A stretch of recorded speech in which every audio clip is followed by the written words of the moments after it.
TunePocket.com.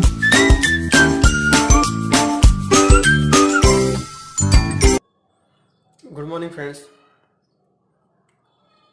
Today we start our new session of chapter number 2 polynomials, lecture number 3 for class 10 NCERT syllabus for English medium students. Here we start our new topic, zero of polynomials. Now what is zero of polynomials? Let we discuss about this.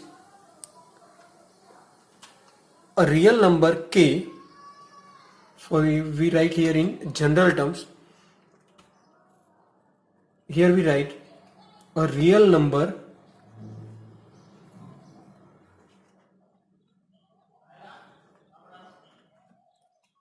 k is said to be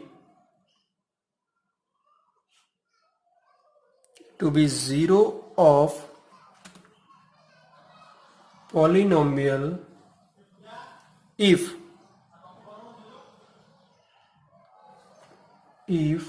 p of k is equal to 0. ठीक है friends, तो हमारे previous video lecture के हमने देखा था कि how we can find the value of polynomials.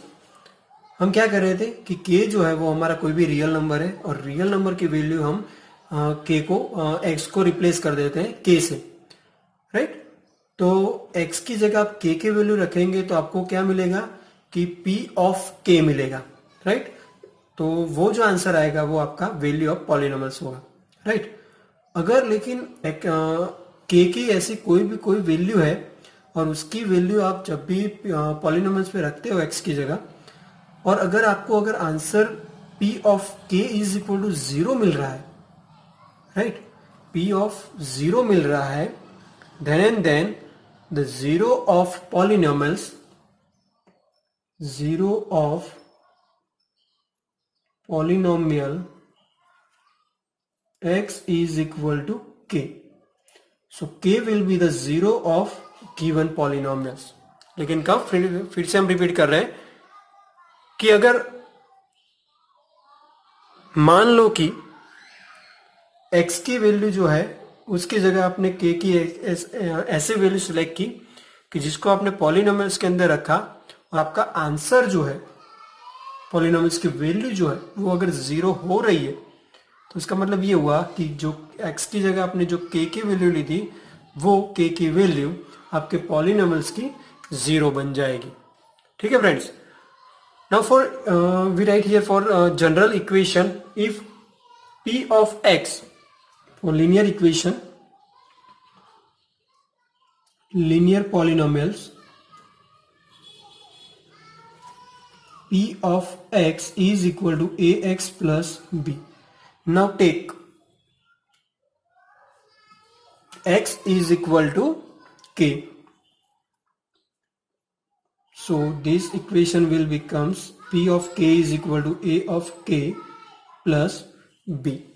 लेकिन हमने क्या बोला अभी, जीरो कब कहलाएगा कि अगर p ऑफ k की वैल्यू 0 मिल रही है तभी. तो p ऑफ k की जगह हम 0 लिखेंगे तो हमारा इक्वेशन होगा a of a k plus b. सो हमें k की वैल्यू फाइंड आउट करनी है, तो a of k is equal to minus B. So k is equal to minus B by ए.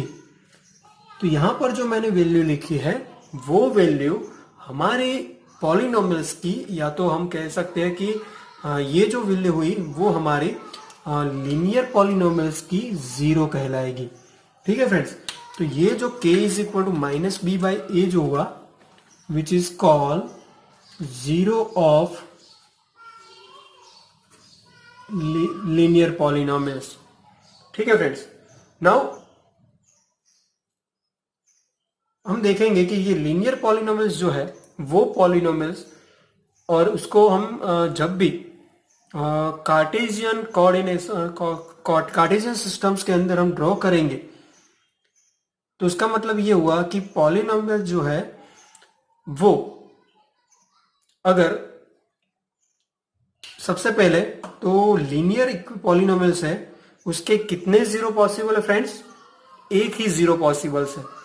वो हम कैसे डिसाइड करेंगे तो लीनियर पॉलिनोमियल से उसकी जीरो एक ही मिल रहा है। दैट मीन्स कि आप देख सकते हो कि possible maximum zeros will depends on the degree of given polynomials, right.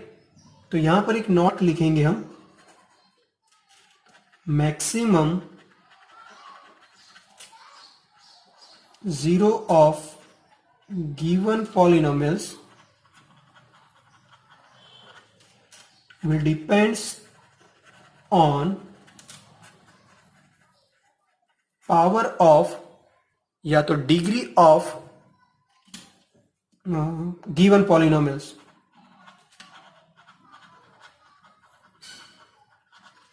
That means अगर लीनियर पॉलिनोमियल्स है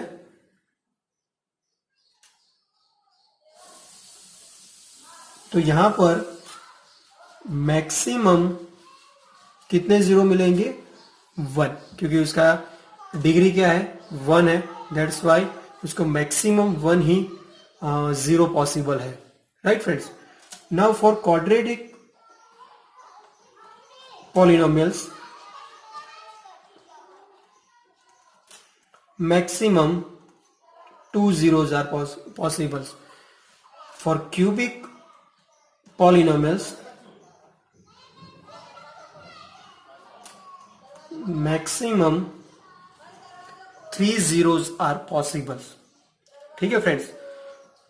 तो यहां पर आप कोई भी पॉलिनोमियल्स देखिए, आपको एग्जाम में पूछा है कोई और उसके अगर जीरो कितने वो फाइंड आउट करना पूछा है, तो आप सिंपल सी बात है उसको कह सकते हो कि उसके depends on it's degree of polynomials. आप इजीली कह सकते हो कि उसके मैक्सिमम जीरोस कितने पॉसिबल्स है। ठीक है फ्रेंड्स। तो यहां पर हम देख सकते हैं कि लीनियर पॉलिनोमियल्स है, तो लीनियर पॉलिनोमियल्स का ग्राफ जो है वो ऑलवेज स्ट्रेट लाइन होगा। ठीक है फ्रेंड्स। तो लीनियर इक्वेशन है तो उसका ग्राफ जो है वो हम देखते हैं कि उसका ग्राफ कैसा होता है।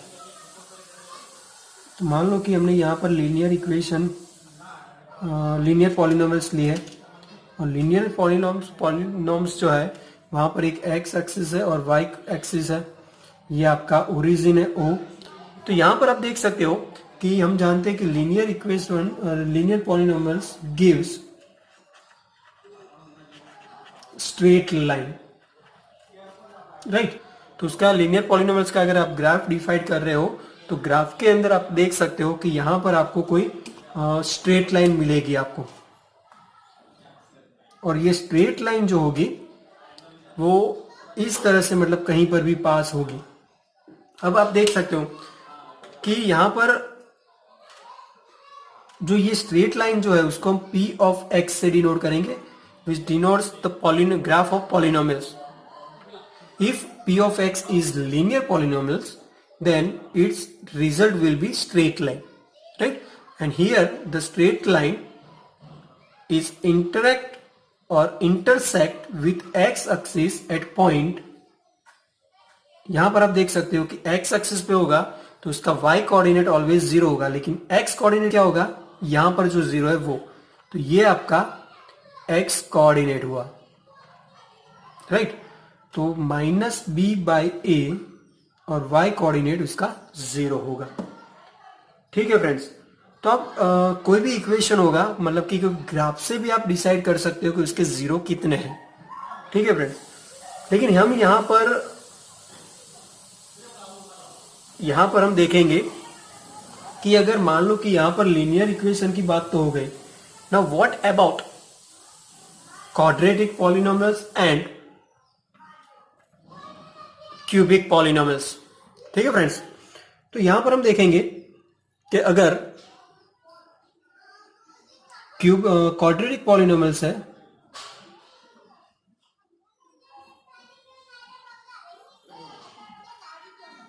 तो क्वाड्रेटिक पॉलिनोमियल्स हम जानते हैं उसका जो बेसिक जनरल फॉर्म जो है वो ax², उसका जो बेसिक फॉर्म जो है ax² plus bx plus c है, where a not is equal to 0। तो यहां पर आप देख सकते हो कि उसकी डिग्री मैक्सिमम कितनी है? 2 है। That means maximum possible zero will be 2, right. तो यहां पर हम लिखेंगे कि maximum zeros are 2, right friends? Now it will depends here ax square plus bx plus c. तो यहां पर आपको दो फॉर्म है ax square plus bx plus c जो है उसके अकॉर्डिंग आपको यहां पर जो ग्राफ होगा वो पैराबोला होगा, राइट? अब पैराबोला जो होता है वो हम जानते हैं कि वो बेसिकली वो किस पे डिपेंड करेगा, right? The value of A, right friends? तो यहां पर वैल्यू ऑफ ए क्या डिनोट कर रही है? First of all A is greater than 0 and second one if A less than 0.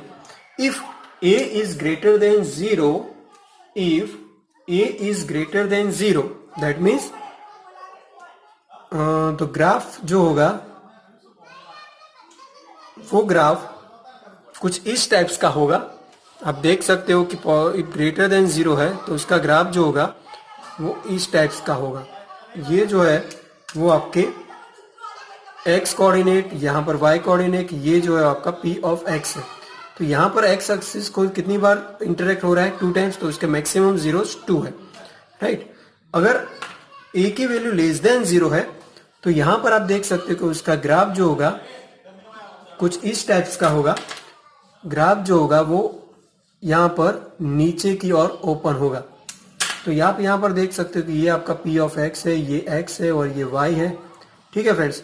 तो उसको ग्राफ के अकॉर्डिंग आप देख सकते हो कि इसका पैराबोला जो है वो कहाँ पर ओपन हो रहा है, राइट? तो ये दो फॉर्म्स जो है उसके अकॉर्डिंग आप यहाँ पर आइडेंटिफाई कर सकते हो, ठीक है फ्रेंड्स? और अगर क्वाड्रेटिक इक्वेशन के अंदर अगर मान लो कि a की वैल्यू पर हमने चेक कर ली, अगर